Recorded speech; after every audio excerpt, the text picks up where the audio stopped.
Tengah eh, perubahan dalam fungsi seksualitas pria. Kemarin kita sudah membahas tentang menopause gitu. Nah, sebetulnya untuk pria itu tidak ada ya, tidak ada menopause gitu, cuman ada kecenderungan sih, ada kecenderungan penurunan testosteron yang disebut dengan istilah andropause. Ini pun sebetulnya masih apa ya, masih menurut saya masih masih apa ya, masih belum belum istilah ini tidak seakurat menopause gitu ya. Ada istilah kemudian ada istilah klimakterik, yaitu digunakan untuk merujuk pada perubahan periode perubahan fisiologis, emosional, dan psikologis yang melibatkan sistem reproduksi dan sistem tubuh. Pripun, Pak? Tenang kan rumus. Jadi klimakterik itu dialami oleh pria. Klimakterik adalah transisi usia paruh baya di mana kesuburan mulai berkurang. Sebetulnya kan ada penurunan kesuburan ya pada pria itu. Cuman masih bisa berproduksi. Gejala yang dikaitkan dengan klimakterik pria adalah depresi, perasaan cemas, insomnia, kelelahan, perasaan lelah, dorongan seksual lebih rendah, kegagalan ereksi, kehilangan ingatan, mungkin mudah lupa gitu, massa otot dan tulang, serta rambut tubuh yang berkurang. Nah, ini adalah gejala jadi dari klimakterik. Nah, kemudian ada penurunan kadar estrogen pada paruh baya terlihat tidak memengaruhi hasrat seksual pada kebanyakan perempuan selama aktivitas tetap nyaman dan tidak ada masalah yang mengganggu kehidupan seks yang sehat. Tadi kemarin kita sudah membahas ya bahwa apa namanya menopause itu sebetulnya tidak apa ya, pengaruhnya tidak terlalu besar gitu pada kehidupan seksualitas, tergantung bagaimana individu itu memandang menopause.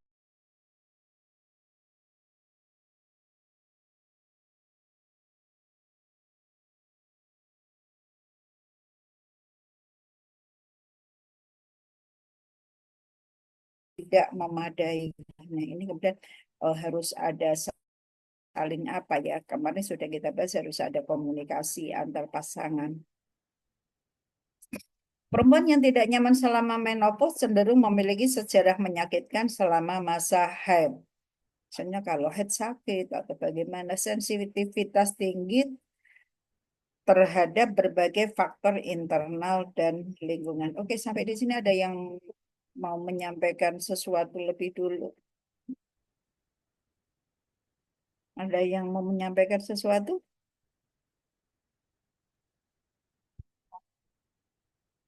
Kita lanjut. Nah ini, frekuensi aktivitas seksual dan kepuasan dengan kehidupan seksual cenderung menurun secara bertahap selama usia 40 tahunan dan 50 tahunan yang mungkin disebabkan oleh sementara ada enggak ada.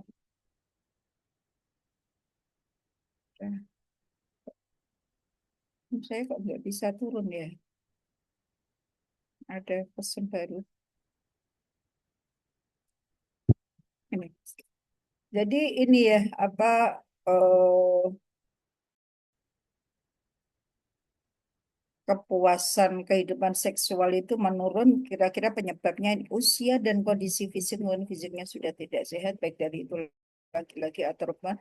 Faktor non fisiologis itu berarti faktor psikisnya, mood, emosi, hubungan yang membosankan itu sudah ada apa pada taraf bosan gitu ya, terobsesi dengan kekhawatiran keuangan. Nah, usia parubaya itu bukan menghadapi pensiun. usia parubaya itu kan menghadapi pensiun ya 50 tahunan. 50 tahunan itu kan berarti itu 50 sampai 59. Ada beberapa instansi itu yang masa kerjanya itu 55, 58. Nah, itu membawa masalah tersendiri pada parubaya. Jadi, karena kekhawatiran dengan keuangan itu bisa menyebabkan eh, perubahan emosi atau perubahan mood, dan itu akibatnya adalah bisa menurunkan aktivitas seksual. Kelelahan fisik atau mental, kelelahan fisik karena mungkin kerja keras, kelelahan mental sampai bahkan depresi, kegagalan menjadikan seks sebagai prioritas yang tinggi itu ya. Kalau laki-laki misalnya takut gagal ereksi, takut tidak bisa memuaskan pasangan, kemudian karena tidak adanya pasangan.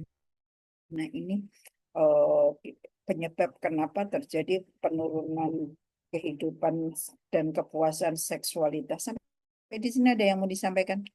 Atau saya lanjutkan? Lanjut, Bu.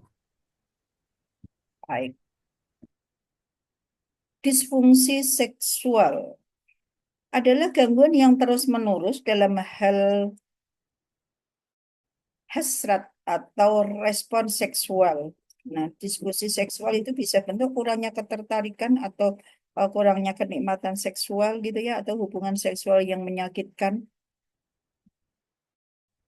Yang tadi disampaikan bahwa perempuan itu kalau sudah menstruasi itu kan terjadi pengurangan, terjadi penurunan produksi cairan yang sehingga itu menyebabkan rasa sakit atau tidak nyaman ketika melakukan hubungan seksual. Kesulitan untuk bergairah, orgasme atau ejakulasi dini, ketidakmampuan mencapai klimaks, kecemasan mengenai kemampuan berhubungan seksual. Jadi tidak ada jangan-jangan nanti saya tidak bisa memuaskan pasangan saya.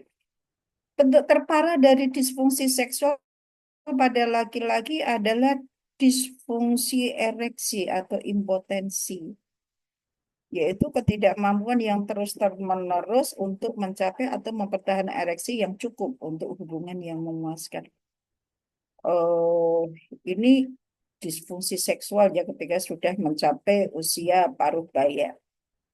Tentunya kalau sudah sampai pada disfungsi seksual itu ya harus konsultasi gitu, harus konsultasi sesuai dengan bentuknya seperti apa, harus konsultasi ke mungkin ke psikolog atau ke apa konselor keluarga atau ke dokter. Itu eh, salah satu penyelesaiannya adalah di situ. Parubaya, terutama dari status sosial ekonomi yang rendah, akan mengalami peningkatan kesehatan, cemas mengenai penurunan tanda-tanda potensial, misalnya kurang energi, cenderung mengalami rasa sakit dan kelelahan, dan cenderung menderita penyakit-penyakit tertentu. Ini hipertensi, nah ini hipertensi penyakitnya orang-orang yang sudah, jangankan sekarang orang yang tua ya, anak-anak muda aja banyak sekarang banyak yang hipertensi. Tekanan darah tinggi kronis merupakan hal penting yang menjadi perhatian dan meningkat dari paruh baya sebagai faktor resiko penyakit kardiovaskular dan penyakit ginjal kronis. Faktor kepribadian meningkatkan resiko terjangkitnya hipertensi dalam jangka panjang. Eh, kita sudah pertemuan yang lalu ya, kita sudah membahas tentang Big Five personality. Nah, itu di situ ada Big Five personality itu ada satu kepribadian ya, tipe kepribadian yang bisa eh, gampang terjangkit hipertensi. Ada yang mau disampaikan atau masih lanjut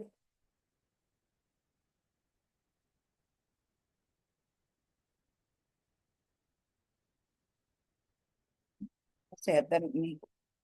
Betul. Oke. Resiko perempuan meningkat setelah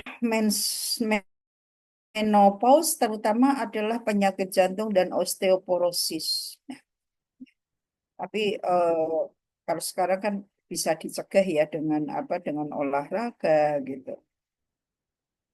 Pada perempuan, kerusakan tulang melaju dengan cepat pada 5 sampai 10 tahun pertama setelah menopause. Jadi ada perempuan mengalami banyak yang mengalami osteoporosis setelah menopause.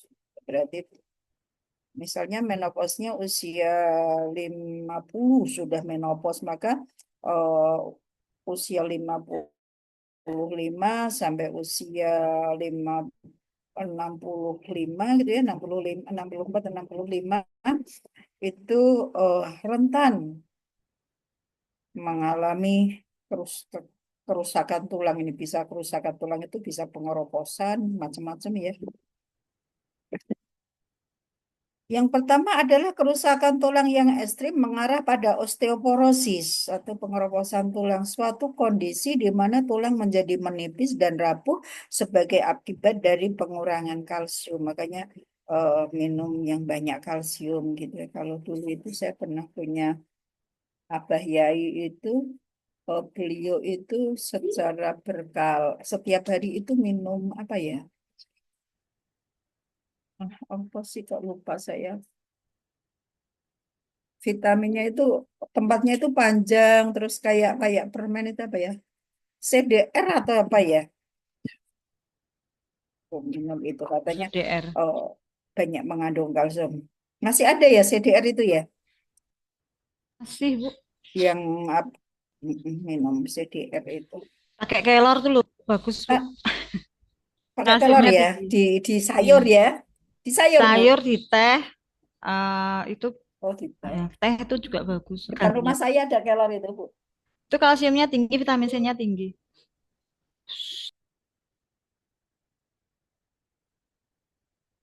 Tanda-tanda osteoporosis yang sering muncul adalah berkurangnya berat badan, postur yang membungkuk akibat pemampatan dan mengempisnya tulang punggung yang melemah. Tanda-tanda tanda-tandanya seperti itu.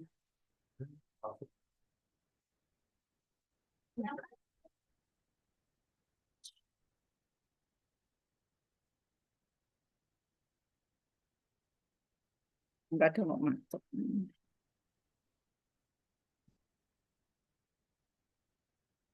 Osteoporosis merupakan penyebab utama patah tulang pada lanjut usia dan dapat benar-benar mempengaruhi kualitas hidup dan kelangsungan hidup. Sudah patah tulang berarti kan kalau orang yang sudah tua itu kalau mengalami patah tulang kan susah ya pulihnya ya. Meskipun dengan operasi gitu lah. Ini tentu mengganggu aktivitas selanjutnya. 3 dari 4 kasus osteoporosis muncul pada perempuan. Nah ini apa ini? Ini hasil penelitian ya.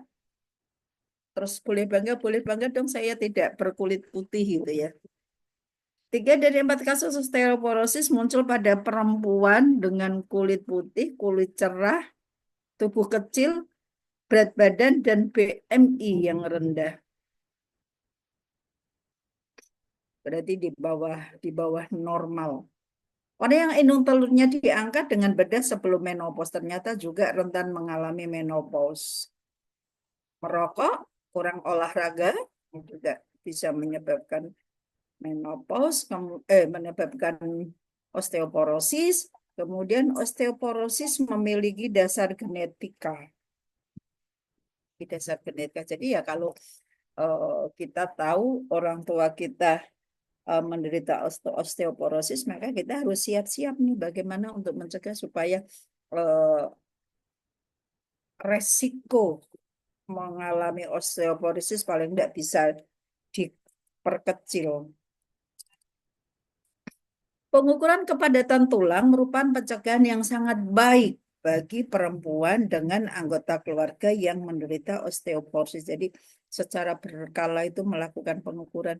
Dulu itu sering di apa namanya di mall-mall gitu ya ada pengukuran yang dari apa ah, Anlin. dari susu Anlin. Anlin itu, iya. Dari Anlin itu ya Bu, ya sekarang nggak pernah ada lagi ya Bu. Saya mau ngetes aja Kalau dulu sebenarnya. juga kadang di rumah sakit itu juga Anlin tuh juga kadang ada dulu. Saya terakhir itu masih bagus gitu, Alhamdulillah. Baik, sampai di sini ada yang mau disampaikan kah? Paling enggak kita ketika tahu ya secara teori orang-orang yang paruh baya ini loh resiko-resiko yang akan muncul. Jadi paling enggak bisa siap-siap lah. Berarti nggak usah diet saya ya Bu. Berat badan rendah. Berat badan Nggak jadi rendah. diet saya. Jadi diet Bu. Yang penting enggak kan aja Bu. Yang penting tidak apa namanya tidak obesitas saja Bu. Berat badan rendah itu kan Bu, berarti kan yang penting kan apa tidak di bawah normal banget gitu. Nah, ini. Kemudian ada kanker payudara. Peluang pengidap kanker meningkat seiring dengan bertambahnya usia gitu ya. Menakutkan sekali ya. Perempuan yang memiliki kelebihan berat badan, kemudian mengkonsumsi alkohol, headnya dini mengalami head dini itu kita sudah membahas ketika di masa apa perkembangan remaja ya. Misalnya usia 9 tahun, usia 10 tahun itu kan head dini ya. Kalau yang normal itu kan anak perempuan itu kan 11-12. Menopause terlambat 55 mungkin belum menopause. Sejarah keluarga yang menderita kanker payudara atau terlambat mengandung anak memiliki lebih sedikit anak, memiliki resiko kanker payudara yang lebih besar. Oh, kalau saya sih ini jangan dianggap terlalu saklek gitu ya karena kita kan masih bisa usaha. Ini kan hasil penelitian bisa benar bisa salah. Perempuan yang aktif secara fisik dengan kadar sedang, makan makanan rendah lemak, diet serat tinggi, memiliki resiko lebih kecil untuk terkena kanker payudara. Ada mamografi, diagnosis pemeriksaan, diagnostik pemeriksaan kanker payudara dengan sinar X. Ya. Biasanya kan di apa namanya di puskesmas atau di rumah sakit itu ada itu ya Bu ya apa namanya kayak penyuluhan bagaimana sih deteksi kanker payudara Pap smear. gitu. Iya, kalau Pap Smith Oh, bukannya pap kanker smear serviks Bu. cervix ya, cervix. Kanker serviks. Itu loh Bu yang pemeriksaan apa manual itu loh Bu, apa Bu yang raba Iya apa itu diraba loh Bu. itu kan bisa. Nah, Monggo silahkan Bapak-bapak mungkin mau berkomentar.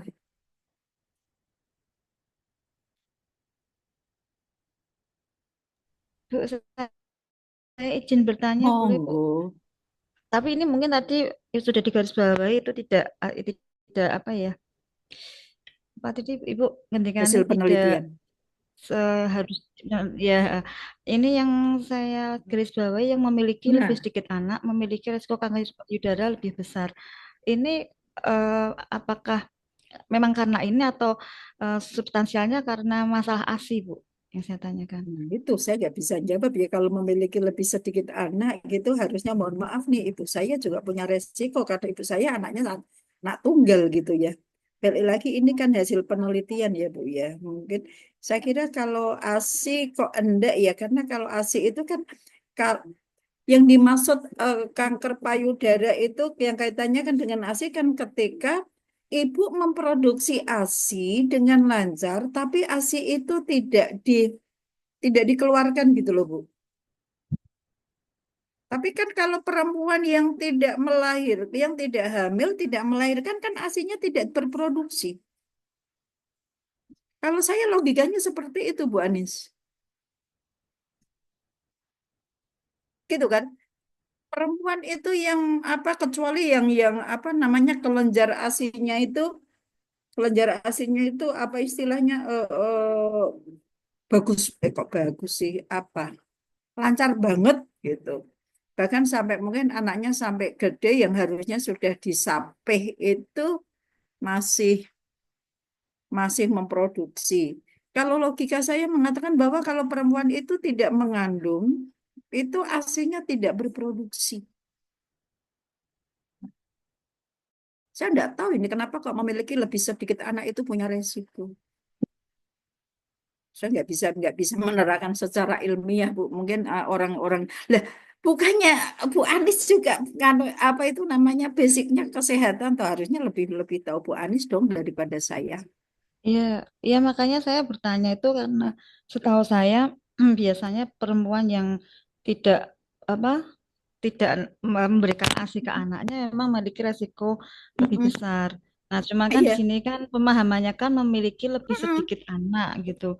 Iya. Nah, ada korelasinya sama itu apakah ya memang mau ngasih ASI mau enggak kalau anaknya cuma satu ya itu punya resiko gitu loh Bu maksud saya. Saya kira kok itu, gitu ya, karena ini hasil penelitian dan hanya tulisannya kayak gitu, nggak ada kejelasannya gitu. Ini nggih. Jadi manfaat dari mamografi terlihat paling kuat untuk perempuan di atas usia 50 tahun. Oh, punya resiko apa enggak ini? Kayaknya saya harus mamografi juga gitu ya, karena usia itu udah melebihi. Monggo Bu Anis ada pendapat lagi, ada apa? Ada mungkin ada informasi kaitannya dengan kanker payudara karena ini lebih ke kesehatan banget. Apa tuh ada teman saya sekaligus memang juga pasien saya tuh juga usia masih 30-an tuh sudah kena CA payudara Bu itu. Iya, ya, karena Anaknya kita baru kita kadang 2 dan dia itu pemberi ASI aktif. itu kan kita nggak tahu ya. Iya. Nah, Vi, Dek Maya itu kena apanya? Maya,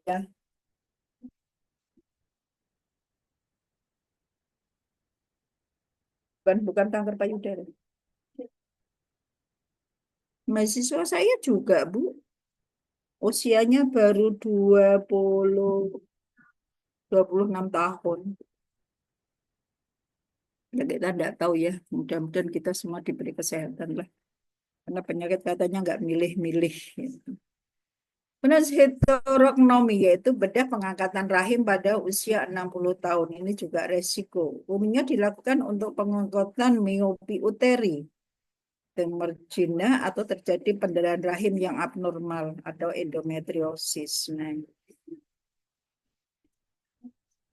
saya tidak paham ini apakah memang sampai sebegitu bahayanya ya yang histerektomi ini. Ini penyakit-penyakit yang dialami pada paru baya. Kemudian ada terapi sulih hormon.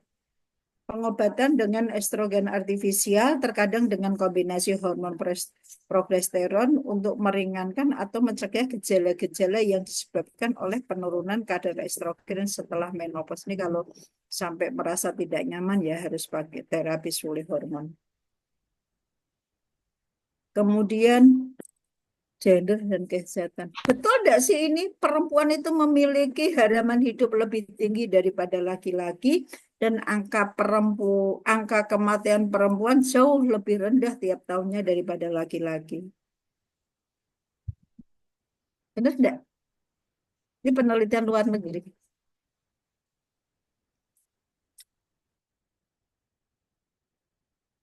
Nggak tahu Gimana, Bu. Bu? Nggak tahu.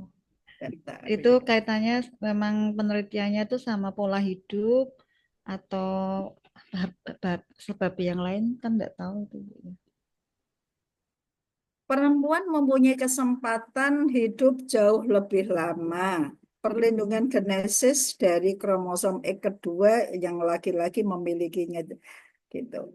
Jadi eh, ada ada saya baca itu bahwa perempuan itu lebih lebih apa lebih care dengan kesehatannya daripada laki-laki. Betul nggak? Enggak juga sih, Bu. Oh, enggak Sebagai juga. seorang laki-laki.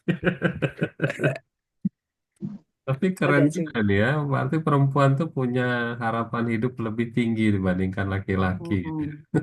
Tapi laki-laki memang cepat mati gitu.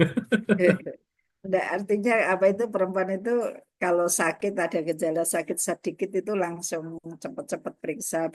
Biasanya kan laki-laki kalau nggak sampai apa istilahnya kalau orang Jawa itu apa ya grek kita pasti sampai nggak bisa bangun gitu loh baru mau berobat gitu. Jadi Tapi ya tergantung laki-lakinya, Bu.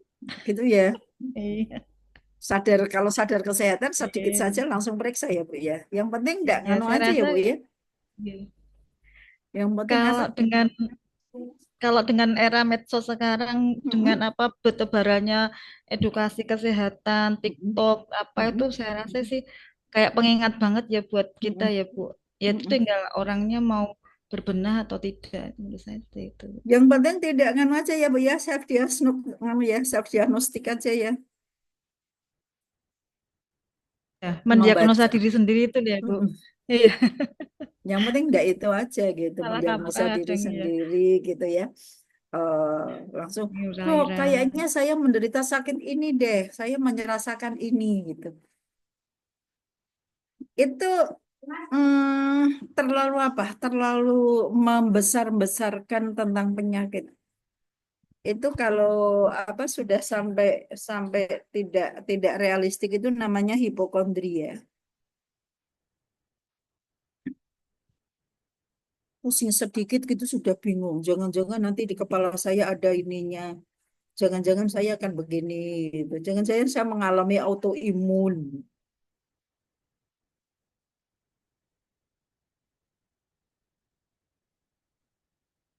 Sebelum menopause memberikan efek menguntungkan, sebelum menopause memberikan efek menguntungkan pada hormon estrogen perempuan, terutama pada kesehatan kardiovaskuler, termasuk faktor psikososial dan budaya.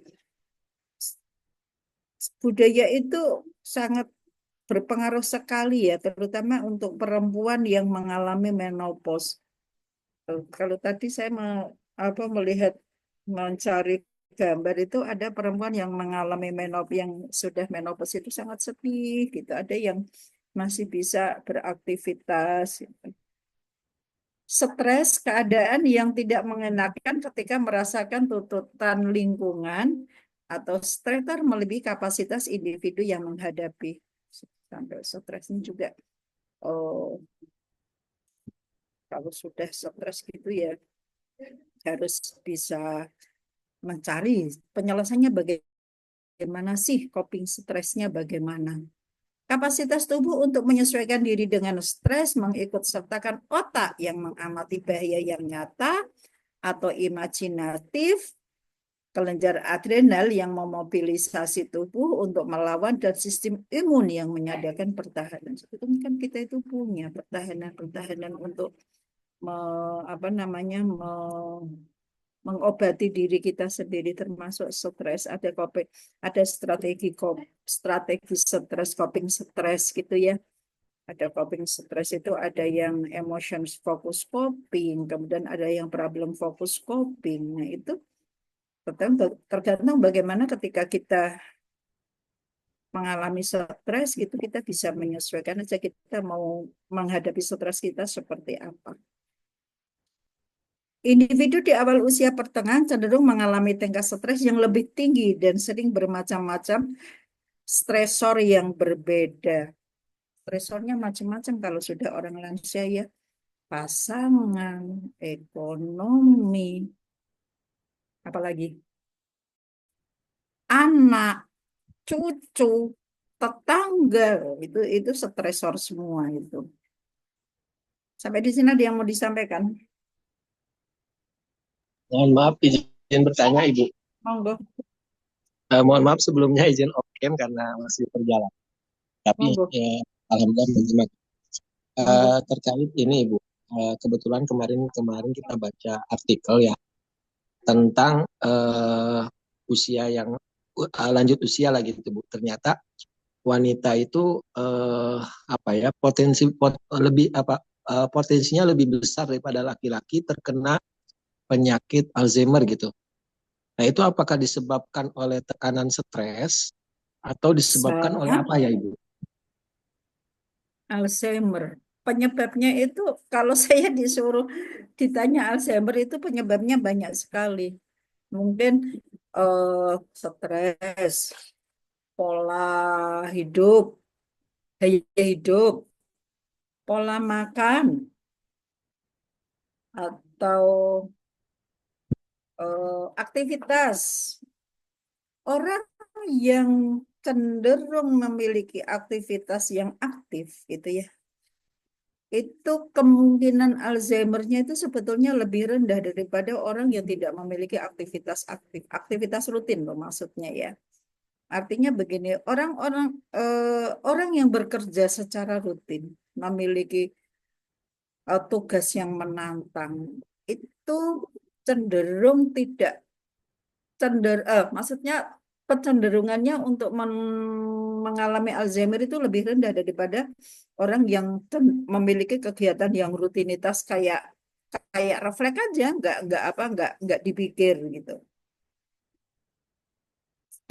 Nanti saya carikan ya apa itu Alzheimer, ada demensia itu di lansia. Makanya saya tidak mencantumkan di sini. Gitu. Ini Kak Lalu ya. Dede Ajis, Gitu. Bu, yang Oh, Pak bertanya. Aziz. Oh, Pak Ya, Dede. mohon Gitu, Pak maaf, Bu, Dede. kalau Gitu. pertanyaannya tidak sesuai materi, soalnya Enggak apa-apa, penasaran, enggak Bu. apa-apa, enggak apa-apa, enggak apa-apa, enggak apa-apa. Ya, Bu. Kalau saya mengatakan Alzheimer itu kan nganu ya, menurunnya daya ingat. Gitu. Menurunnya daya ingat Alzheimer.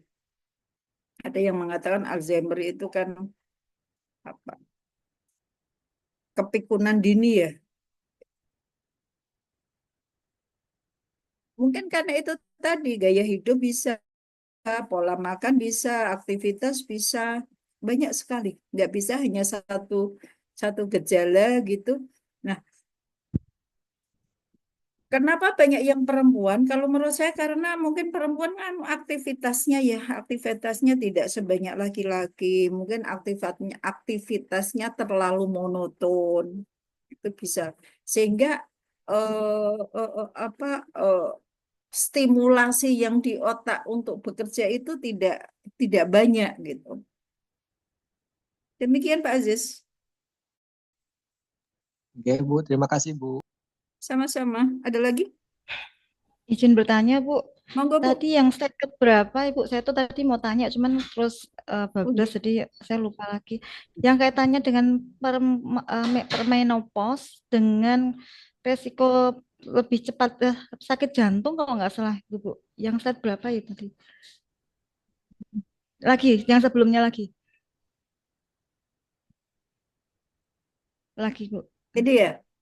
Benar. Ini, Bu. Ya, terutama penyakit jantung. Ya. Nah, ini apa ya penyebab? Apa ya, Bu? Ya, saya jadi nggak tahu, Bu. Saya bukan orang kesehatan, Bu. Ini kan persiapan loh. Oh, Saya kan oh. sudah mau Ya, pramenopause ya. oh. Kalau dilihat dari usia ya. Dari usia gitu ya. Nanti kita cari ya, Bu. Itu ada lagi yang mau disampaikan? Tak bukan.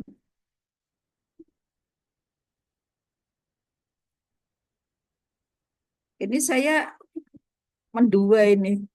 HP saya juga nge-zoom biar aja. Lah kok sudah selesai.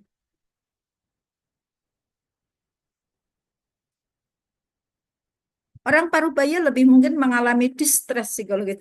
Jadi mungkin Bapak Ibu sudah ketika psikologi dasar itu sudah belajar ya bahwa stres itu ada dua, ada stres positif dan distress gitu ya.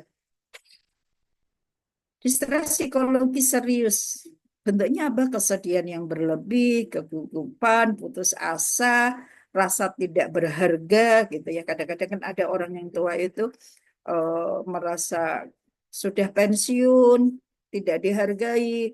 Nah, kemudian bisa menjadi post power syndrome, gitu ya. Apalagi ketika di masa pensiun itu dia menduduki jabatan yang tinggi gitu, tiba-tiba pensiun gitu. Tapi di instansi-instansi tertentu itu kan ada masa pengenalan pensiun ya, Pep. Sehingga menyiapkan apa sih nanti yang akan dialami ketika sudah pensiun.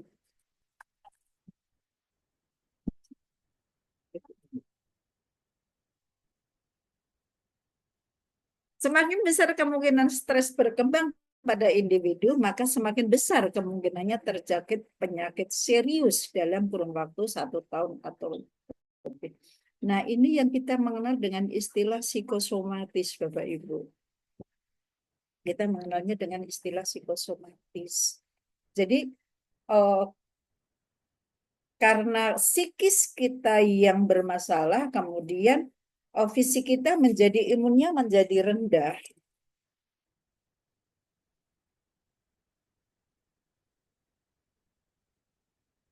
Itu deh. Jadi ya karena stres gitu kan ketika ketika seseorang stres, maka kan hormon otomatis hormon-hormon di dalam tubuhnya itu kan kerjanya kan tidak optimal. Nah, itu yang menyebabkan kemudian terjadi penurunan daya tahan fisiknya sehingga kemudian muncullah penyakit-penyakit. Sebetulnya ini antara stres psikosomatis itu bisa dari kalau psikosomatis di sini adalah stres di sini yang namanya psikosomatis. Dia stres kemudian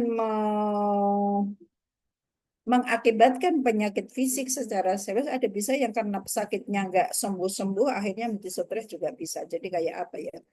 Eh, kayak timbal balik. Perubahan pakan yang positif juga dapat menyebabkan stres. Hanya beberapa individu yang bereaksi terhadap stres kemudian jatuh sakit. Lingkungan yang tidak aman, kualitas tempat tinggal yang buruk, sedikit sumber pendapatan dapat menimbulkan dan memperburuk stres dan depresi. Stres dapat merusak kesehatan secara langsung melalui faktor gaya hidup ini orang yang apa yang mudah yang gaya hidupnya tinggi kemudian mengalami pensiun gitu dengan penurunan pendapatan itu juga bisa menyebabkan stres. Oh, saya lanjutkan ya Bapak Ibu, ini saya matikan dulu.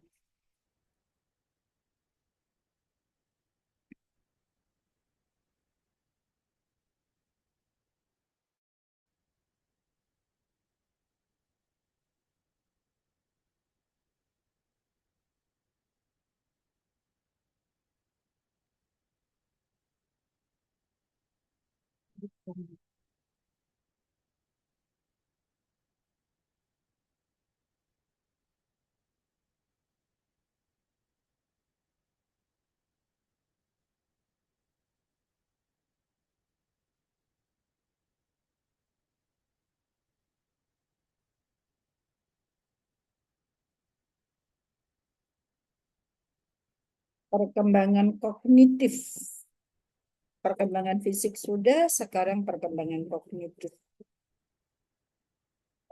Beda enggak sih perkembangan kognitif paruh baya dengan perkembangan kognitif pada dewasa awal, pada remaja atau pada dewasa awal?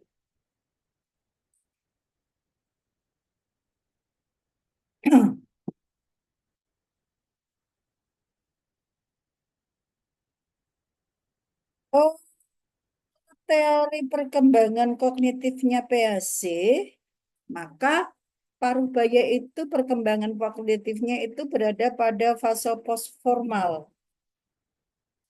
Postformal itu di atas berarti di atas operasional formal. Suatu bentuk cara berpikir yang secara kualitatif berbeda dari tahap sebelumnya. Jadi cara berpikirnya itu lebih apa ya? Mungkin lebih matang, sudah melibatkan pengalaman, sudah melibatkan emosi. Pemikiran postformal melibatkan pemahaman bahwa jawaban yang benar terhadap suatu persoalan menuntut pemikiran yang reflektif.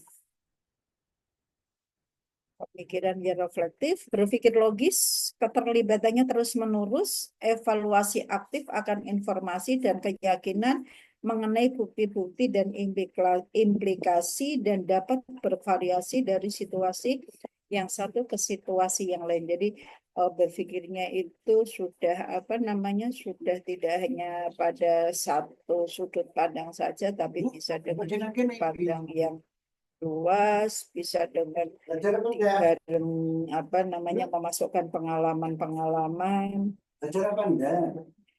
pemikiran yang reflektif. Pencarian kebenaran seringkali merupakan proses yang terus-menerus dan tidak pernah selesai.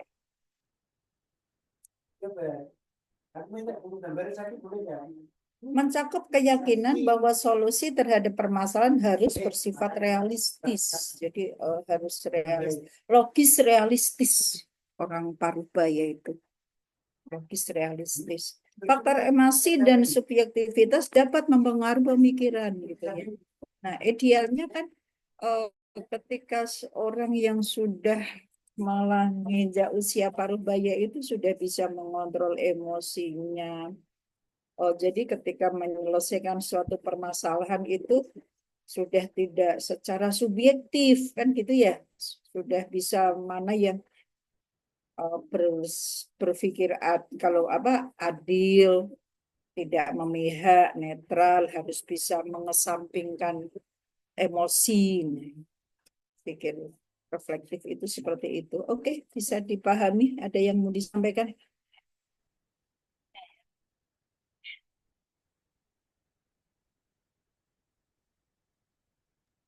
Ibu mau izin bertanya, Ibu. Eh, Monggo, Pak. Lebih tepatnya berdiskusi kali ya, Bu ya. Monggo. Nah, tadi saya beberapa kali melihat penjelasan terkait dengan kondisi ya, kondisi kekhawatiran berkurangnya apa ya, di secara ekonomi gitu ya, Bu. Sehingga membuat seseorang itu mengalami stres gitu ya. Jadi di akhir slide tadi pun saya melihat kondisi itu ya. Ternyata eh, sangat mengkhawatirkan justru ya di usia-usia yang parubaya dengan memasuki masa-masa yang mungkin mendekati pensiun ya, itu mengakibatkan banyak terjadi stres ya akibat kekhawatiran kekurangan secara ekonomi gitu ya. Ya. Gaji sudah semakin berkurang dan segala macamnya gitu ya, Bu. Eh, saya pikir itu hanya mitos, ternyata memang ada gitu ya, Bu, secara psikologis gitu ya, Bu. Izin. Prof, yang mau menanggapi silahkan. Kalau ini sepengalaman saya ini Pak ya ikut diskusi ya. Sepengalaman saya memperhatikan beberapa orang yang dulu bekerja dengan jabatan yang cukup tinggi, gaji cukup tinggi, ketika mereka sudah memasuki pensiun, itu kan otomatis kan akan ada banyak ini ya Pak, tunjangan apa kan hilang ya, hanya kan mungkin saya nggak tahu sih, pasti akan berkurang dari gaji yang biasanya ketika masih aktif. Nah, sementara ketika mereka masih dikondisikan dengan kondisi yang memang harus ada banyak pengeluaran. Nah, di situ mungkin akan timbul stres. Seperti misal anaknya masih harus kuliah atau mungkin ada anaknya masih kekurangan ekonomi yang harus dibantu. Biasanya seperti itu. Kalau contohnya kalau saya sendiri ibu saya kan juga pensiunan. Nah, kodaruahnya kan alhamdulillahnya ya anaknya eh, eh, cukup semua lah untuk menghidupi mereka sendiri ya. Jadi memang tingkat stresnya pun juga tidak seperti mungkin yang tadi ya Pak masih mungkin ada yang belum selesai dengan anak-anaknya, mungkin harus ada banyak pengeluaran yang akan dikeluarkan ketika mereka sudah pensiun. Jadi kekhawatirannya itu lebih pada nanti gimana ya dengan uang yang segini, sementara pengeluarannya biasanya segini. Nanti gimana ya? Nah, gimana itu yang akhirnya menyebabkan mereka akan mengalami tekanan stres. Itu pendapat saya seperti itu, Pak.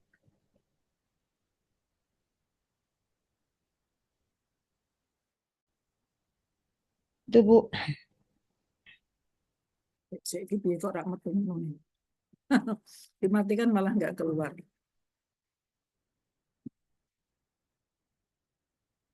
Kan yang pertemuan kemarin kan kita sudah membahas ya bahwa masa parubaya itu adalah masa konstruksi sosial.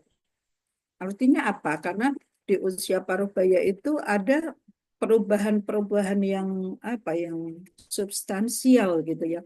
Perempuan mengalami menopause, kemudian eh, orang-orang yang bekerja pada masa itu, pada tahapan paruh baya itu mengalami pensiun, nah itu kemudian mereka harus mulai berpikir ulang kehidupan saya itu nanti bagaimana. Tentu berbeda ketika sebelum pensiun seperti yang disampaikan Bu Anies itu eh, penghasilannya masih banyak.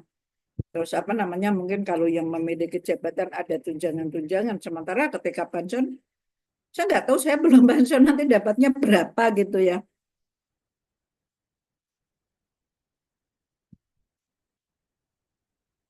Kan tentu jumlah pensiun per bulannya yang diterima itu kan tidak sama ya dengan gaji. Sementara kadang-kadang, mohon maaf nih, eh, anggota keluarganya tidak bisa untuk merubah cara hidupnya, yaitu yang bisa menjadi pemicu untuk stres.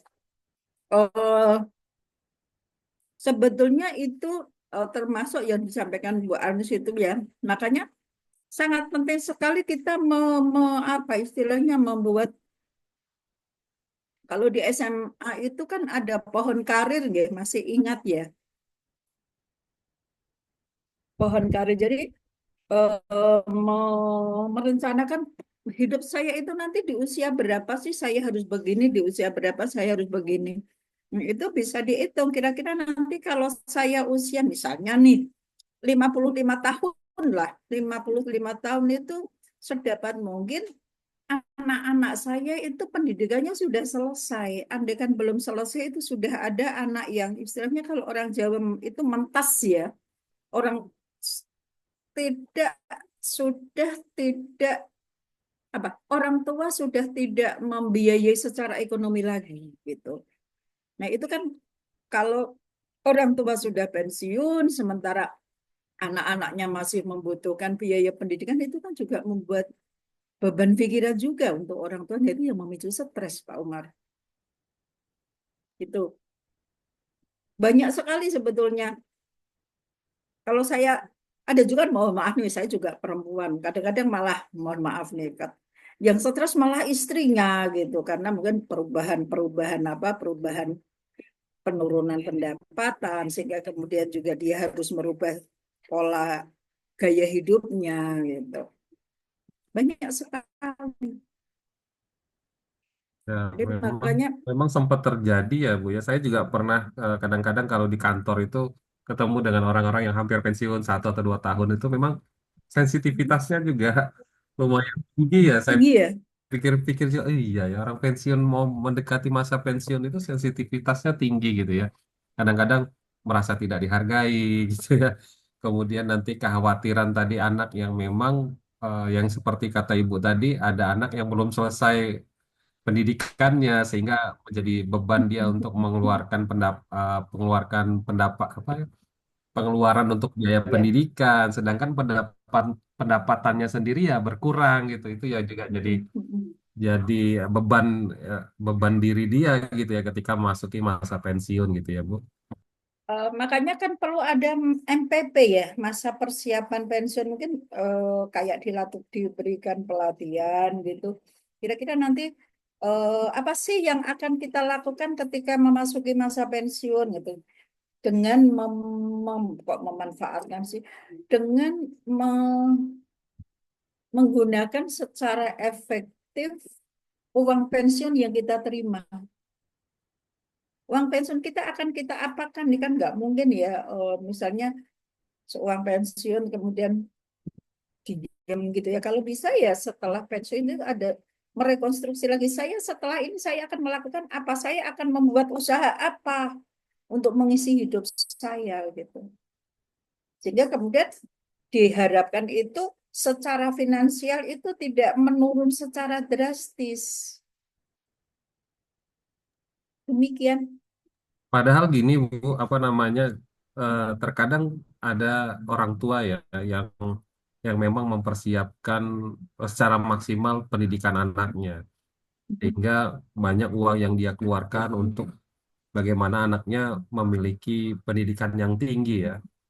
Eh, Sehingga dia sendiri lupa untuk mempersiapkan masa pensiunnya. Nah, itu yang sekarang itu kan pernah istilahnya tren itu sandwich generation itu kalau nggak salah. Dia punya beban ke atas, dia juga punya beban ke bawah gitu ya. Dan orang tua tidak mempersiapkan masa masa tuanya sehingga akhirnya berharap dari seorang anak gitu ya. Sehingga menjadi beban anaknya gitu ya. Gitu ya. Tapi menurut pandangan Ibu seperti apa ya kondisi seperti Sandwich generation. Balik lagi kalau pandangan saya bagi lagi bagaimana orang orang tua memberi pemahaman sih pada anak-anaknya terutama tentang bagaimana orang tua itu kan sebetulnya tidak mengharapkan balas jasa dari anak-anaknya ya. Tapi paling tidak tapi memberi pengertian bahwa anak-anak itu punya kewajiban untuk untuk berbalas jasa pada orang tuanya. Kita bisa enggak itu seperti itu kepada anak-anak kita? Jadi memberi apa istilahnya menanamkan pada diri anak, orang tua itu enggak harus minta, tapi anak sendiri yang sadar gitu loh. Masalah sandwich generation kasihan anak-anak itu yang sandwich generation itu dipencetkan atas bawah itu. Itu juga kalau anaknya eh, strategi copingnya tidak bagus juga akan stres juga itu. Apalagi sekarang anak-anak sekarang generasi sekarang bukan kalau saya mengatakan bukan sandwich generation Pak Umar, generasi stroberi iya iya iya iya betul Bu. Banyak generasi sekarang itu stroberi Bu. itu baik bisa dilanjut masih Mas mau diskusi lagi. Lanjut Bu.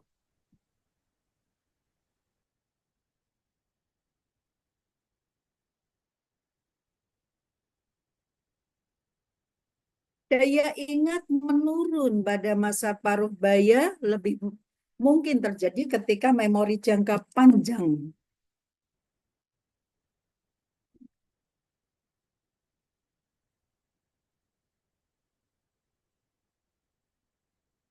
Saya nggak bisa melihat ini. Ada tulisannya biar bicara. Nggak, Mbak Ovi bisa minta tolong menghilangkan tulisan ini bagaimana. Daripada ya memori jangka pendek. Jadi orang-orang tua itu susah untuk mengingat memori jangka panjangnya gitu.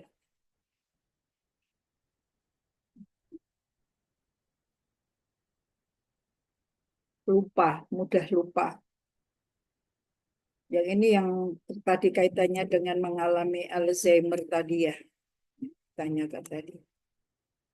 Seorang parubaya dapat mengingat nomor telepon yang didengar 20 detik lalu, tetapi mungkin tidak akan mengingat secara efisien pada hari berikutnya. Ini yang disebut dengan memori jangka panjang tadi. Bisa ingat, tapi kemarin kan sudah dikasih tahu, iya, tapi saya lupa.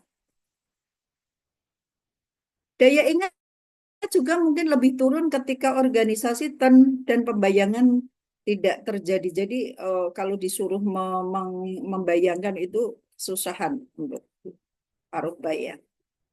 Daya ingat akan cenderung menurun ketika informasi yang ia coba ingat kembali adalah informasi yang disimpan baru dan tidak sering digunakan. Ada informasi yang hanya sekadar mendengar gitu ya, tidak sering dibicarakan, itu akan sering lupa. Daya ingat cenderung menurun jika diharapkan untuk mengingat atau merekol daripada mengenali. Dia lebih lebih lebih kalau mengenal dia lebih bagus daripada hanya untuk mengingat. Daya ingat parubaya akan menurun jika kesehatan jelek dan sikapnya negatif ini. Yang kemudian orangnya kesehatannya buruk gitu ya. Kemudian eh, hidupnya tidak sehat. Kemudian orangnya selalu sikap negatif itu sikap hidup bisa, kemudian dengan diri sendiri gitu ya, orangnya pesimis itu bisa juga memperburuk daya ingatnya sehingga mengalami Alzheimer atau mungkin malah kepikunan, mengalami demensia. Sampai di sini ada yang mau disampaikan kaitannya dengan daya ingat. Baik, Bu. Bu, mohon izin, saya pernah baca salah satu artikel gitu ya, Bu, dan menarik ke pernyataannya. Jadi, bagi orang yang suka menonton video dalam waktu yang singkat gitu ya, kayak 20 detik gitu ya, Bu, yang saat ini kan banyak tuh di media sosial gitu ya, scrolling-scrolling gitu ya, Bu, itu dapat mengakibatkan menurunnya daya ingat gitu, Bu. Jadi, mungkin kalau saya lihat paparan dari Ibu ini, ternyata ketika otak itu tidak dilatih untuk dia bekerja gitu ya, bekerja dalam hal baik untuk bisa berpikir analistik gitu ya, atau hal-hal untuk mengingat sesuatu segala macamnya gitu ya, sehingga akan menyebabkan menurunnya daya daya ingat kita gitu ya. Saya Betul. eh, menyambungkan ya antara pernyataan itu dengan apa yang Ibu paparkan gitu ya. Jadi ketika orang yang 20 detik, 10 detik itu kan nggak berpikir lagi ya alur cerita gitu ya. Lihat-lihat scroll, ternyata itu bisa menurunkan daya ingat gitu, Bu. Iya, betul. Sebentar pindah, sebentar pindah, sebentar pindah itu kan ya sekarang kan banyak sekali dan itu anak-anak sekarang banyak yang mengalami itu anak-anak kecil itu. Jadi kalau bisa ya kalau anak kecil melihat melihat film itu ya yang durasinya agak panjang, jangan durasinya yang pendek-pendek. Itu bisa menyebabkan gangguan juga, gangguan apa istilah. Apa nak mengenal ini short termnya ya yang bermasalah ya, video-video yang pendek itu. Eh, anak yang melihat menonton video-video pendek itu jangan efeknya. Oke. Selain ada kaitannya dengan apa ingatan juga inattention. Jadi anaknya tidak bisa fokus gitu, tidak bisa fokus. Nah ini bagaimana dan ini kan kalau kita orang tua ya, kalau anak itu sudah terbiasa. Nah ini mungkin eh, untuk pengingat juga untuk kita orang tua, untuk guru-guru gitu ya itu Pak Dede. Itu anak-anak itu kan sekarang sering ya yang tadi nonton cuman sedikit-sedikit itu juga nanti anaknya bisa tidak bisa fokus itu inattention. Anaknya akan mengalami inattention karena tidak sebentar sebentar di apa namanya diganti sebentar diganti maka anaknya tidak bisa fokus pada satu satu fokus pada satu hal. Ya sama seperti kalau kita misalnya baca baca buku belum selesai ganti lagi belum selesai ganti lagi kan nggak ada yang nyantol gitu. Gitu. Monggo Pak Dede ada yang mau disampaikan? Mohon maaf Ibu, Monggo, izin izin bertanya Ibu. Tadi monggo. tapi slide yang awal tuh Bu, tadi kita mau nanya cuman takut ganggu Ibu gitu. Tadi kan ada pernyataan di slide sebelumnya bahwasanya Yang usia mana? wanita yang Oh agak yang awal-awal gitu Bu, yang udah usia. tak ganti. Oh iya, boleh nggak Bu bertanya Bu? Soalnya Boleh, penasaran Bu. boleh. Ya Bu, jadi kan di situ disebutkan usia wanita itu lebih panjang daripada laki-laki ya Bu, potensinya disebabkan Oh, oleh ya oke. disebabkan oleh kromosom X namanya tuh tadi itu Bu. Memiliki kromosom X Oke. lah gitu istilahnya tuh. Nah, yang saya ingin tanyakan Bu, kebetulan kemarin-kemarin saya baca psikolog perkembangan masa prenatal. Nah, di situ disebutkan ternyata kromosom laki-laki dan perempuan itu sama gitu. Ada jenisnya itu ya jenisnya bukan jenis ya, Bu. Ada 23 jenis kromosom katanya di bukunya tuh. Loh, itu kan Psikolog sudah kita perkembangan. bahas di semester kemarin, Pak Dede. Oh iya, Bu. Cuman yang jadi pertanyaan, Bu, mohon maaf, Bu. Ini, Bu, apa namanya? Kok bisa gitu kan itu kromosomnya sama, tapi kok potensi usianya lebih panjang perempuan daripada laki-laki, sedangkan jumlah kromosomnya sama gitu. Itu sih yang Oke, kita tanyain, Bu. Mohon maaf, baik. Bu. Kalau kromosomnya nggak sama, Pak Dede. Nggak sama. Kalau perempuan itu kromosomnya itu ada 23. Bapak dan Ibu sama-sama menyumbang 23 kromosom. Jadi ketika kromosom Bapak dan kromosom Ibu menjadi 23 pasang. Nah, yang dari 23 pasang itu ada yang 22 pasang itu namanya autosom.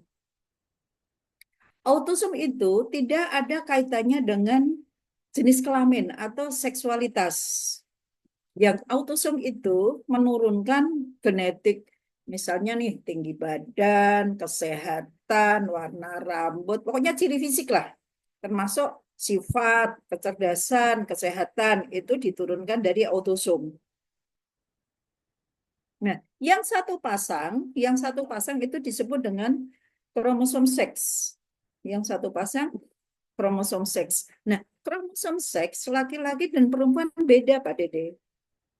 Kalau perempuan itu memiliki kromosom XX. Kalau laki-laki memiliki kromosom XY. Itu. Betul, jumlahnya sama 23, tetapi kromosom seksnya yang dikandung itu berbeda. Kalau laki-laki itu XY, kalau perempuan XX. Kalau saya diminta untuk menjelaskan kok bisa perempuan potensi hidupnya lebih panjang, mohon maaf saya tidak bisa menjelaskan. Tetapi dari hasil penelitian itu perempuan itu yang tadi sempat dibantah oleh Pak Umar. Perempuan itu cenderung memiliki kesadaran yang tinggi tentang akan kesehatan. Merawat dirinya lebih bagus daripada laki-laki. Terus gaya hidupnya lebih banyak yang lebih sehat daripada laki-laki. Nah, itu salah satu penyebab kenapa perempuan banyak yang bertahan hidup. Meskipun banyak juga perempuan-perempuan yang banyak kalau kita lihat itu seperti penyakit kanker itu banyak yang perempuan daripada yang laki-laki. Gitu, Pak. Ya, Bu. Terima kasih, Bu, jawabannya. Sama-sama. Tapi Jadi kita tapi Bu, jadi mengulang pelajaran yang semester lalu ini. tapi Ibu mohon izin, Monggo. jumlah laki-laki itu sekarang ini lebih banyak loh Bu, dibandingkan perempuan. Iya Iya, ya. Berarti jumlah nganu ya penduduk apa di namanya dunia sama lahir bayi bayi yang lahir itu lebih banyak laki-laki iya daripada laki-laki. perempuan. Karena itu tadi XY itu. Pak Dedek mau menanggapin Pak Dedek, maaf Bu. Kan Monggo Ya, kalau Bu. silakan Mbak di Anis. ini di emak-emak itu gini, ibu itu nggak boleh sakit. Kita itu mindsetnya kayak gitu, Pak. Makanya karena nggak boleh sakit itu kayak doktrin kita itu untuk gimana caranya biar nggak sakit. Karena kalau sakit tuh buyar, Pak, gitu loh. Ya kan, Pak? Nah, ini, Pak, ini saya ngalamin banget, Pak. Saya itu pokoknya nggak boleh ya pokoknya sakit pun serasa nggak sakit. Karena Bu, suami saya apa, Bu, gitu. Jadi ya mau nggak mau secara mindset perempuan tuh merasa ya dirinya harus bagaimana caranya untuk sehat gitu loh. Mungkin mindset seperti itulah yang akhirnya membuat perempuan itu lebih sadar tentang kesehatan gitu. Ini pendapat pribadi saya ya Bu ya. Izin ini, Bu Bu. Anis, Izin Bu menyampaikan. Anis, perempuan itu Ya. gagah jelita, Bu Anis. Oh iya. iya Bu, multitasking katanya. Katanya ya, tapi kenyataannya kan memang ini ya saya masak bisa sama cuci piring sama nyiapin bekal itu bisa Bisa. memang Bu. Orang laki-laki nggak Eh, bisa, Bu. iya Laki-laki hanya bisa. satu satu satu konsentrasi. Kalau perempuan itu bisa macam-macam. Yang saya herankan itu ya mungkin Pak Umar, Pak Didi mungkin bukan termasuk kayak lelaki ini mungkin ya. Nyari barang di depannya Nggak itu loh Bu. kelihatan ya, Bu ya? Benar-benar nggak tahu. Iya. Sampai saya tuh sampai saya tuh sering nunjuk ke mata ini. Sampai saya tuh sering gitu. Itulah Bu kelebihan perempuan, Bu. Kayaknya kalau itu tuh sering dibahas sama nganu ya, Bu Dokter Aisyah Dahlan itu ya. Kenapa sih perempuan itu bisa bisa apa namanya bisa multitasking, konsentrasinya bisa kemana-mana gitu. Kalau laki-laki hanya satu konsentrasi itu. Kalau Bu Aisyah Dahlan itu bisa dengan neurologisnya itu bisa menjelaskan dengan sangat indah sekali. Monggo, mau dilanjut diskusinya. Ini tentang Bu. daya ingat ini Bu. Assalamualaikum. Waalaikumsalam. Sinten ini yang mau masuk? Masuk Oh, Pak Ria. tadi Bu. Monggo. Menanggapi saja, Masya Allah. Seru sekali Bu dari tadi. Terkait dari apa yang disampaikan sama teman-teman tadi ya. Lalu saya juga tadi melihat kenapa harapan hidup perempuan lebih tinggi daripada laki-laki. Lalu ya keutamaan wanita lah ya tadi dengan segala kekurangan dan kelebihannya. Yang pertama yang ingin saya tanggapi adalah kenapa, tapi kalau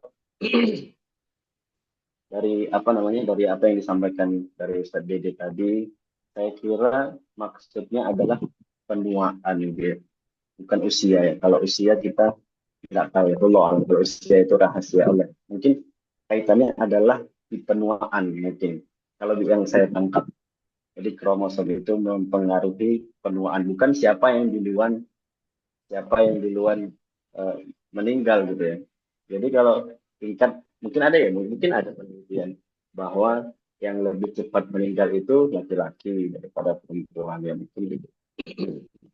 Nah, lalu ingin menanggapi tentang bagaimana eh, harapan hidupnya perempuan itu lebih tinggi. Nah, ini di poin ini mungkin saya juga sangat setuju sekali ya, karena ada pelajaran yang masuk kepada kita itu bahwa salah seorang guru itu mengatakan bahwa uh, sumber kebahagiaannya adalah istrinya atau ibunya, sumber kebahagiaannya. Bahkan dia mengatakan uh, saya mencintai suatu tempat di mana di situ ada istri saya, dimanapun. Nah, jadi di mana ada istrinya, disitulah tempat yang dia bahagia. Nah, ini mungkin bisa dikaitkan dengan kenapa harapan hidup perempuan itu memang Allah jadikan lebih lebih lama daripada apa laki-laki. Karena kalau perempuan yang di luar musnah dalam tanda kutip, kita laki-laki ini jadi apa? Nggak tahu.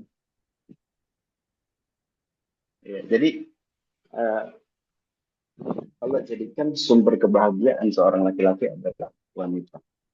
Wanita kata Nabi SAW, apa yang saya cintai di dunia itu ada dua. Yang pertama wanita untuk disayang, ibu, istri, anak perempuan dan lain sebagainya, dan parfum dan minyak wangi. Makanya tadi menarik sekali bahwa wanita itu banyak sekali keutamaannya. Kita tadi barang di depan mata nggak tahu loh, pakai mata ini nyarinya pakai mata ya, jangan pakai dengkul gitu misal. Kita kesandung aja kita disalahin ibu. Jadi itu kaki juga punya mata gitu. Mata kaki gitu. Mata kaki. Jadi memang mungkin ada kaitannya itu ya dengan pengharapan hidup atau tingkat hidup dan kualitas hidup wanita itu dengan kebahagiaan laki-laki. Jadi kalau nggak ada perempuan, ya saya, Pak Umar, Ustadz Dede, mungkin gimana Pak Umar? Ya, jadi kaitannya mungkin dengan itu. Dulu. Nah, kromosom tadi juga menurut saya bukan kaitannya, Allah alam nanti bisa ditanggapi. Jadi bukan kaitannya dengan usia ya. Kalau usia, siapa yang duluan meninggal ini mungkin kita sebagai manusia tidak berhak ya gitu untuk apa berdiskusi tentang ini. Menurut saya gitu. Tapi mungkin masalah penuaan kan penuaan itu belum tentu yang tua duluan meninggal gitu ya. Mungkin masalah penuaan menurut saya Bu. Mohon koreksinya jika ada kesalahan ini. Itu saja Bu.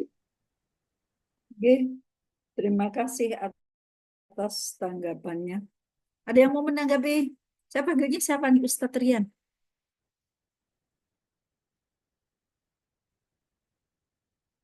Mohon maaf ya, pas sowan ke Pak Dekan saya nggak berani deket, soalnya saya pakai sandal jepit toh.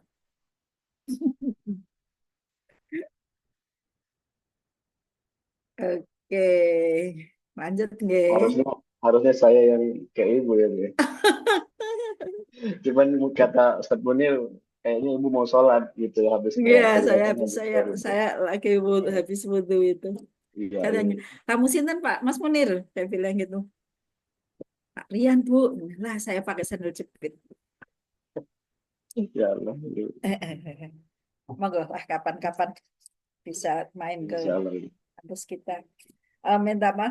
Eh, Pak Umar juga pas ke sana hari Sabtu ya. Hari Sabtu Iya, kampus kita tutup.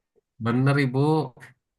Kampusnya tutup, hanya ketemu dengan ini cleaning service saja. Oke. Ya, begitulah kampus kami. Baik. Nah, oh ini tadi sudah ya. Daya ingat parubaya oh ini sudah juga. Kemudian ini penelitian longitudinal settle oleh Skaye. Secara kognitif dengan berbagai karakteristik orang-orang dengan usia paruh baya sebetulnya berada dalam kondisi prima. Oh, jadi kalau saya melihat ini ya membaca tulisan ini terus saya justru keingat dengan orang-orang yang di Eropa itu mereka itu berada pada posisi puncak itu dalam usia paruh baya gitu. Tidak ada pola perubahan perkembangan yang serupa baik di antara individu atau sepanjang kemampuan kognitifnya. Jadi eh, ada hal-hal tertentu sih ya. Ada kalau tadi untuk hal-hal tertentu itu mungkin ada yang menurun, tetapi untuk hal-hal yang tertentu itu malah menjadi dalam kondisi prima. Kalau tadi kan yang short termnya atau long termnya itu yang bermasalah gitu. Nah ini penelitian cross-seksional yang sebagian besar didasari WISE itu adalah alat tes intelijensi untuk dewasa. Pas kita pernah pertemuan yang pertama, Bu Inhestuti pernah menunjukkan alat tesnya. WISE itu singkatan dari Wechsler Adult Intelligence Skill. Nah, menurut hasil dari WISE ini, pada masa dewasa awal mulai terjadi penurunan pada hasil kemampuan verbal maupun kinerja atau performa. Mungkin saya perlu menjelaskan sedikit ya tentang tes ini ya. Bentar, ada enggak ya?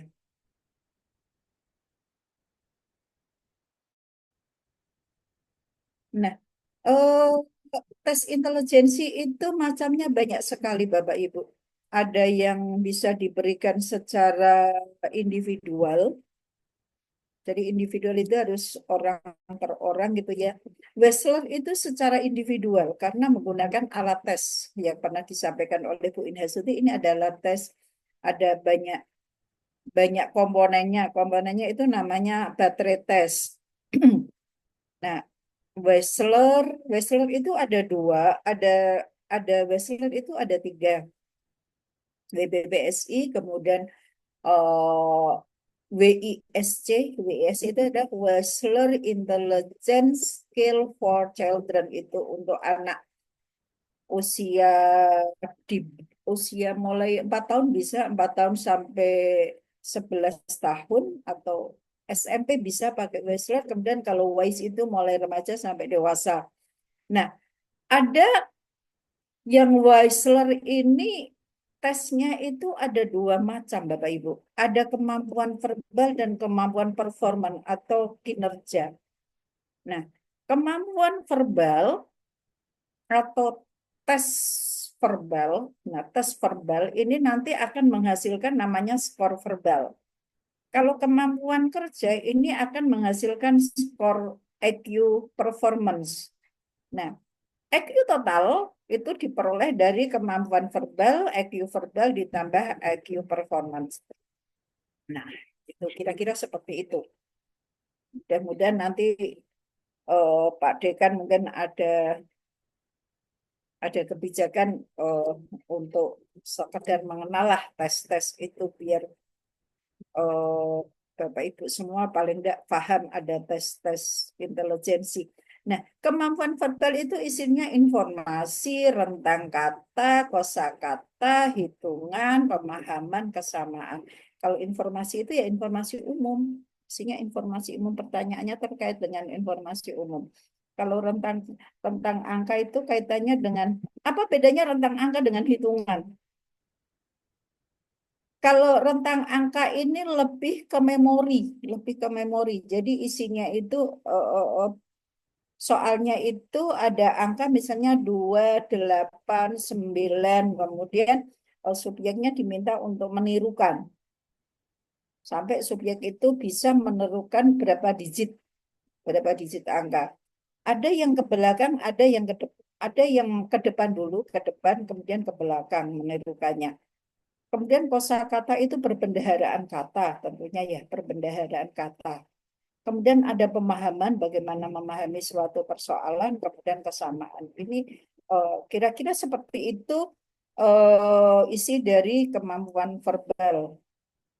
Kalau performance ini tidak ada kaitannya dengan apa ya? Lebih ke keterampilan. Performance itu lebih keterampilan. Misalnya kelengkapan gambar. Ada gambar, ada lembar gambar. Nah, gambar itu ada yang hilang. Misalnya keanehan gambar. Ini gambar yang hilang. Nah, dari gambar itu yang hilang apa itu? Kemudian susunan gambar itu ada kartu-kartu gitu ya, ada kartu-kartu, kemudian kartu itu ada gambarnya. Gambarnya itu adalah situasi, kemudian kartu itu diatur gitu, diatur secara acak. Meskipun secara acak sebetulnya di belakang itu sudah ada aturannya. Meletakkannya itu berdasarkan urutan ada. Kemudian si subjek itu diminta untuk menyusun gambar itu sehingga menjadi suatu cerita. Itu susunan gambar.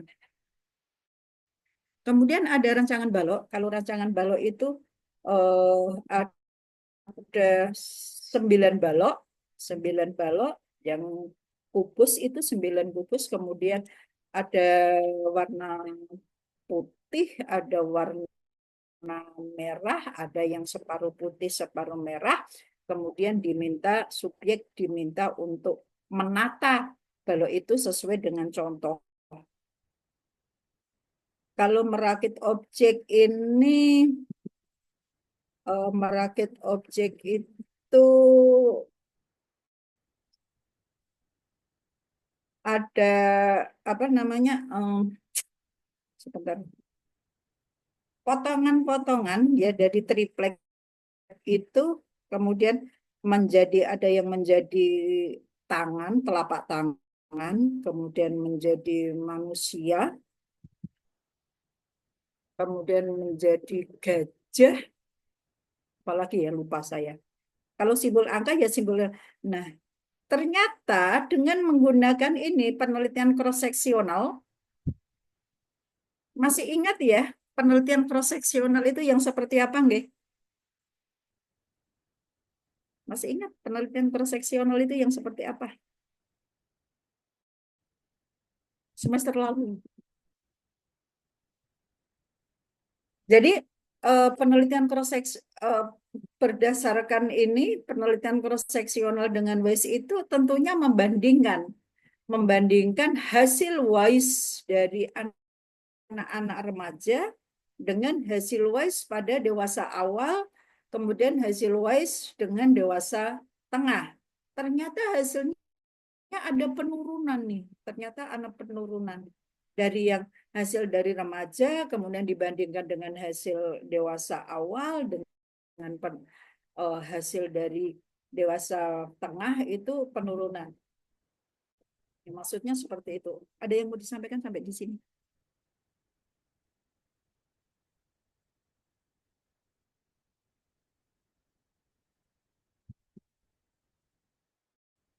Bingung ya kalau nggak ada alatnya ya. Sebentar, nggak mati. Ada peringatan. Ada mudah-mudahan nggak mati.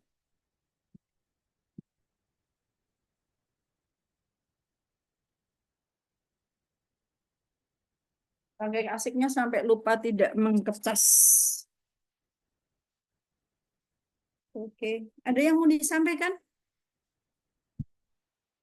Jadi intinya ada penurunan intelijensi berdasarkan penelitian cross-seksional dengan menggunakan WISE. Baik itu dari kemampuan verbal maupun kemampuan performance. Kemudian kalau ini longitudinal, mudah-mudahan masih bisa ya, masih mengingat apa itu cross-seksional dan longitudinal. Kemudian ini menurut Sky, fokus utama dari penelitian ini adalah perubahan dan stabilitas intelijensi individu. Tesnya adalah tes makna verbal, kefasihan kata, angka, kemudian orientasi ruang atau spasial, penerapan deduksi, kecepatan perseptual. Nah, hasilnya ini ya. Pada kemampuan yang diukur adalah rekognisi dan pemahaman kata. Jadi merekol gitu ya, rekognisi ini. Kemudian tugasnya adalah menemukan sinonim dengan mencocokkan stimulus kata dan kata lain dari daftar pilihan yang ada. Nah ini saya belum menerangkan ya kecerdasan mengkrital dan kecerdasan mencair ya, atau kelewat.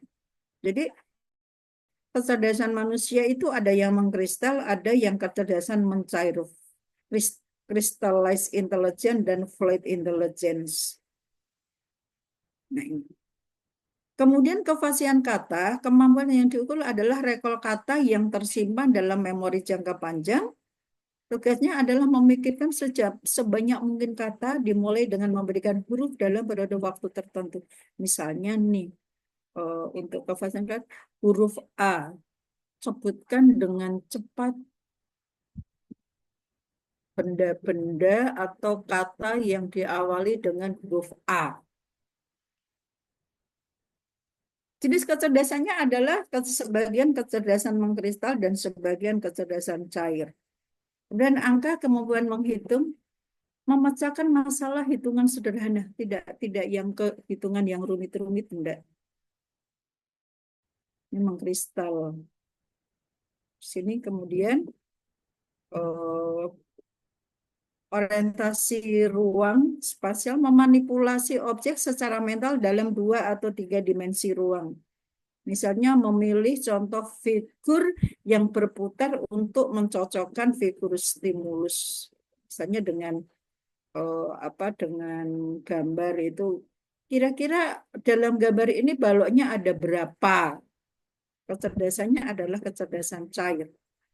Kemudian deduksi induktif, penalaran deduktif, identifikasi pola dan prinsip serta aturan dalam memecahkan masalah logika.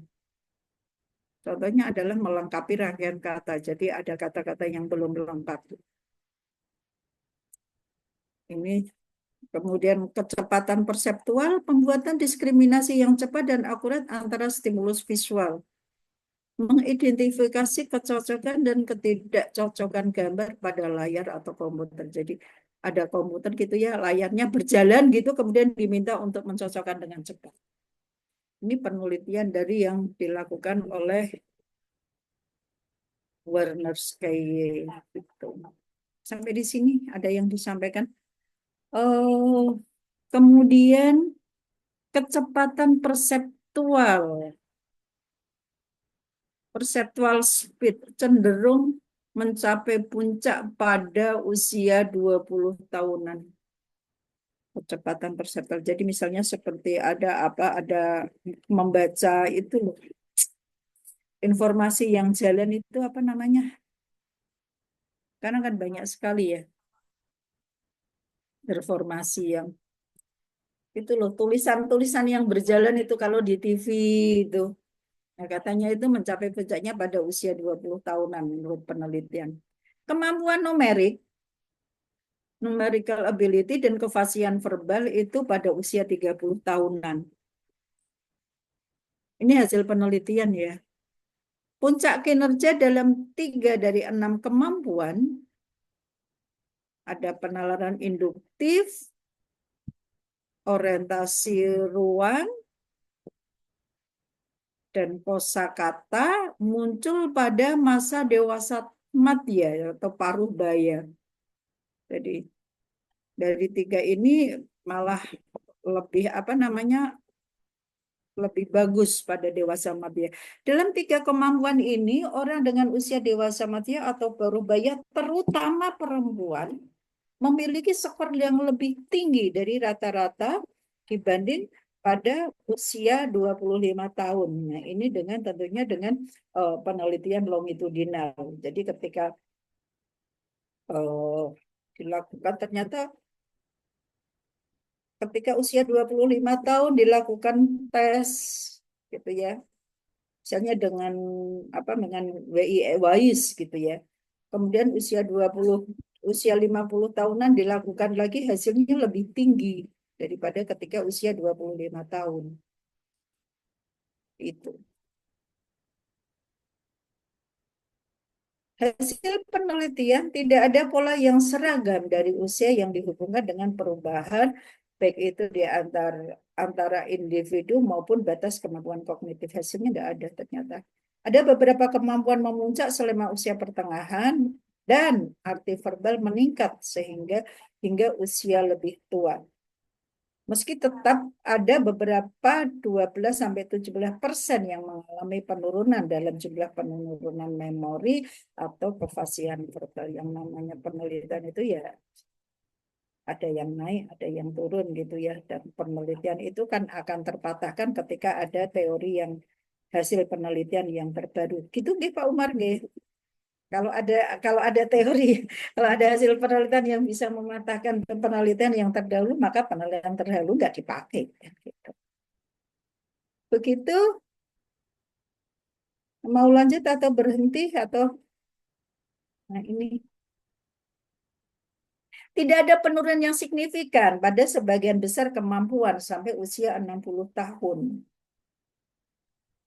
Nyaris tidak ada penurunan pada semua kemampuan dan kebanyakan dari paruh baya justru meningkat pada beberapa bidang.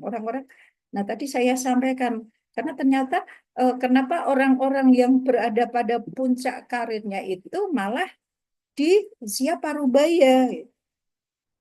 Lebih jauh lagi karena adanya perbaikan pendidikan, gaya hidup sehat, dan pengaruh lingkungan positif lainnya, maka generasi berikutnya memiliki skor yang secara progresif lebih tinggi dari usia yang sama pada penalaran, orientasi ruang, dan kosakata. Jadi ketika dilakukan penelitian, ya kemampuan numerik menurun sejak kohort. Kohort itu kelompok usia yang lahir pada tahun tertentu. Itu namanya kohort. Jadi misalnya nih, orang yang lahir pada tahun kurang dari 1950 gitu ya, dilakukan penelitian. Kemudian orang yang lahir di atas tahun 1950 diperbandingkan, ternyata yang di atas 1950 itu lebih bagus. Karena apa? Karena adanya perbaikan pendidikan, gaya hidupnya sudah sehat, lingkungannya lebih positif. Sehingga orang-orang itu lebih apa? Tingkat intelijensinya lebih tinggi daripada orang-orang yang hidup sebelumnya gitu. Kira-kira seperti itu. Ini mau dilanjut atau bagaimana? Saya manut aja deh.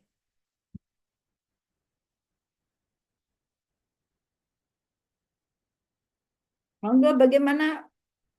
Bapak saya manut aja, Mak. Saya manut mawon. Masih ada berapa sih?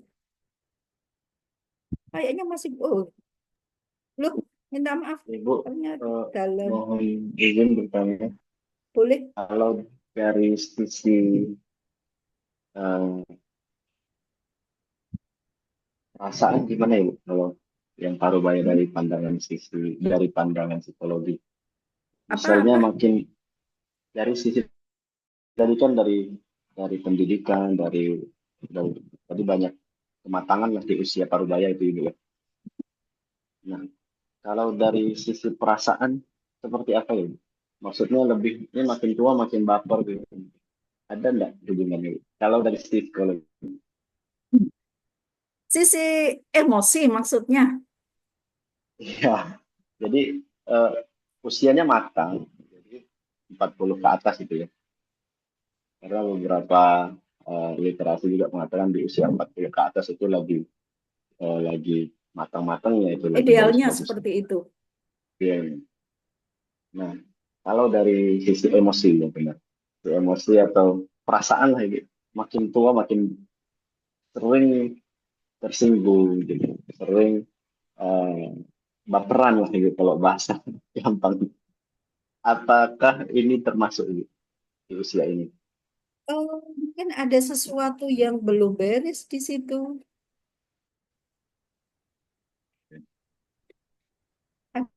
Ada sesuatu yang belum tuntas di situ. Kenapa? Sehingga si individu itu karena ide seharusnya orang yang usianya sudah parubaya itu sudah mulai bisa mengendalikan diri, mengendalikan emosi, sudah bisa apa namanya bijaksana dalam bertindak. Kalau usia segitu kok masih emosian, baperan, atau mungkin ada sesuatu yang belum tuntas. Ada masalah yang belum terselesaikan, entah itu masalahnya di mana.